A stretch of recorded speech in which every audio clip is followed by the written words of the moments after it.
Allison Holker, Twitch's widowed wife, speaks out for the first time about his passing since 2022. After this interview, she caught a lot of flack from everybody, including his family, for some of the things that she said within this interview. I want to check that out with you guys, watch it, and react to it. Before we do me a quick favor. Hit that like button for the YouTube algorithm so that this video can reach more people like yourself. I truly appreciate you guys, and if you're not already subscribed to the channel, go ahead and tap that subscribe button, and let's hop into this video right now. Everything was great. We drove there and then we drove home, and I had no clue. And I think that's the confusion that I've always been left with, because I'm not gonna have closure, my kids aren't gonna have closure, because it's very confusing when you think everything's wonderful. But then then you look back and you're like, oh, maybe that was a sign.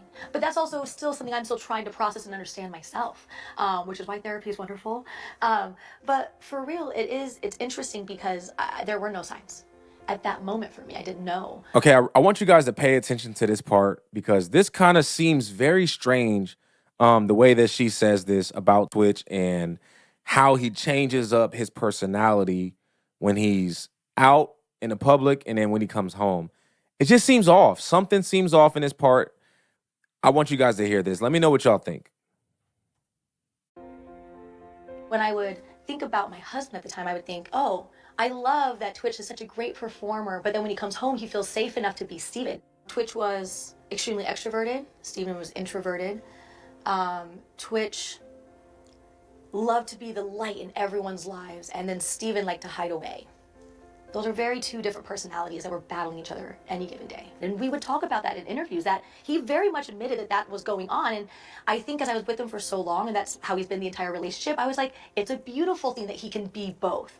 But then when you start stepping away from the new fact of what's happened, I look at that, I was like, wait, what if I would have made him feel safe, or with therapy, he could have felt safe to be him all the time?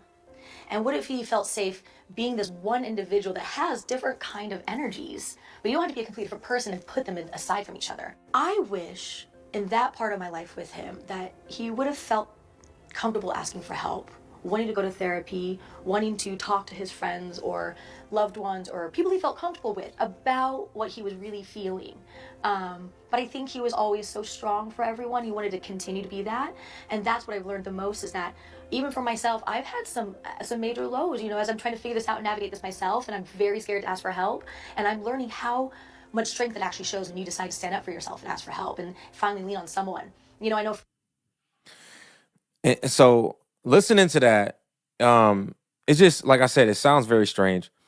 Most men that are in a happy marriage are excited to go home and be with their kids and their wife, and you become more open around your kids and your wife and your friends. But she said that Twitch was the exact opposite, that he was open around people in the public, and he would be extroverted, but then when he got home, he would be very quiet and he would want to be alone. That sounds off. If you've been married, I've been married for 10 years now. To me, that sounds off. It sounds like there was some issues or something going on where he didn't feel safe. He didn't feel comfortable being himself at home. And I know that sounds bad, but that's what I'm getting from this, from her saying this. That's what I'm getting. Let me know what y'all feel, because I don't want to be alone in this. I want to know what you guys think too. For me, for the last 2 years, I felt like I wanted to get my kids through everything. I want to get my family through everything. And I want to get all my friends and all the fans and all these people that loved our family so much. I wanted to make sure I could carry them and get them through it. And then I realized, well, wait, I haven't taken a moment to also heal myself. All right, so I need y'all to pay attention to this part as well, okay? Because this is the part that caused Twitch's family to have an uproar about this entire interview, okay? And I'm going to show you all that after this interview. I'm going to show you guys what the family had to say about what she's saying and whether or not it was true or whether or not it was needed to be said. And I mean, they were upset, okay? But I want y'all to hear this part real quick. I had dealt with an ex that had addiction problems, and then I realized Steven had addiction problems, and it's something that I kind of have been like, where was I involved in this? And I had to take some steps for myself to realize, like, I was able to help one, and I wish I could have been that for the other. But it's also not my job to do that. There was a moment I was with one of my really dear friends, and we were cleaning out the closet and picking out an outfit for him for the funeral. And it was a really triggering moment for me because there was a lot of things I discovered in our closet that I did not know existed. And it was very alarming to me to learn that there was so much happening that I had no clue. So it was a really scary moment in my life to figure that out. But it also helped me process that he was going through so much. And he was hiding so much, and there must have been a lot of shame in that. And he was wrestling with a lot inside himself, and he was trying to self-medicate and cope with all those feelings because he didn't want to put it on anyone. Because he loved everyone so much. He didn't want other people to take on his pain. But it was very alarming and scary to find those things and have never known.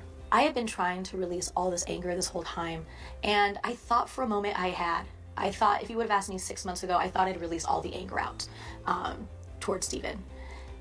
And I'm now learning that you're always going to have triggers. There's always going to be a moment when I get really sad or really angry or have a new thing I find out and get really confused, or like I said, like an aha moment of like, oh, how did I not know that before? And then I realized that's all a part of healing. And it's about creating tools that are healthy enough for you to get through those triggers. And that's where I'm at now, is I'm trying to make sure, even if I hit a low, if I hit something really hard, I just can channel it and realize it and fix it. Okay, so apparently this is the first time that she's ever went out and said that Twitch had an addiction problem. Okay, and that she found something after looking in their closet, and the family didn't like that at all. Okay, and I mean they really didn't like it. And I want to show you guys exactly what the family said. We're gonna watch that after I show you guys this other part in this interview that they also didn't like. That a lot of people in the comment section of this original video were going crazy about. Okay, I want to show you guys that too. The entire situation is it's kind of strange. It's kind of strange how everything is playing out. There's some questions. There's questions after this interview, like, why did she bring it up about the narcotics? What point did that make? How was the relationship before his passing, and why was he so quiet at home? And even with that, there's things that we can get into with that about him having some depression and maybe not wanting to open up. But it's just very strange. It's very strange. I want to show you guys this other part. Let's check this out real quick. One of my really good friends, she was over at my home right after everything had happened with Steven. And she told me I should document everything. And I was like, why would I document everything? She goes, it's going to be important for you to share your story one day. And so from that moment on, I just randomly would like jot notes in my phone, even though I'd be crying and I'd be so sad. But I was like, this might be important one day. Or even to share it with my kids one day, the experience that we went through. Because my youngers, they might not remember certain details and things. So I started jotting things down. But it is interesting when you're on this healing journey, and the journey that I've been on is things were being discovered, or new things, or I was having new aha moments. So I would be writing this book and then have to be like, wait, go back, this is different for me now. Or I just realized this for the first time. And it was kind of like therapy for me. And I looked at myself all the time in the mirror. I was like, wow, like, I'm feeling better, but then things are also getting harder with it. So it was just a constant battle with myself. But at the end of the day, I'm really proud that I did it, and I'm really proud of what work has been put out. And I hope one day that my kids can look at it, my friends and family can look at it. I really want to come out with this book because I've had so much support around me for years, around me, around my family, and so many people feel like they know who I am, and they look to us and they lean on us. And I've always loved that our family is like kind of this example of love and joy and light. And that is true, and we want to continue to be that. And we really do feel that in our home and with each other and with our friends. But I did think it was important for me to share my full story with the audience, to share that they're having a lot of low times, or I've had to deal with things that have helped me to become the person I am. And I'm still going through things, and they've been really big, dramatic things, and things I've had to really push myself forward with. And I wanted to share that with them, to see that, like, yes, I want to be that beacon of love and joy, but it's taken a lot of hard work, and I've gone through a lot of trials, and I've had a lot of, trauma and grief in my life, and it's been a choice to get myself through it. But I've also recently learned I can't do it alone. I have to get help from other people. And so I hope that this book can be a beacon of hope for people to see that if you're having a low day, lean on someone, and you can get that help to get better. Have that hard conversation. Have that look at your friend's eyes and be honest with them about what you're going through, how you're feeling, and let them carry you for a second. And that's something I'm still learning, but I hope that the book can show you that if you take one step forward and just get to the next day, you're going to be okay. Okay, so like I said, the people in the comment section of the original video the family, they're not so pleased about the fact that she decided to make a book about everything that took place and to make a book that could potentially tarnish his name and his legacy.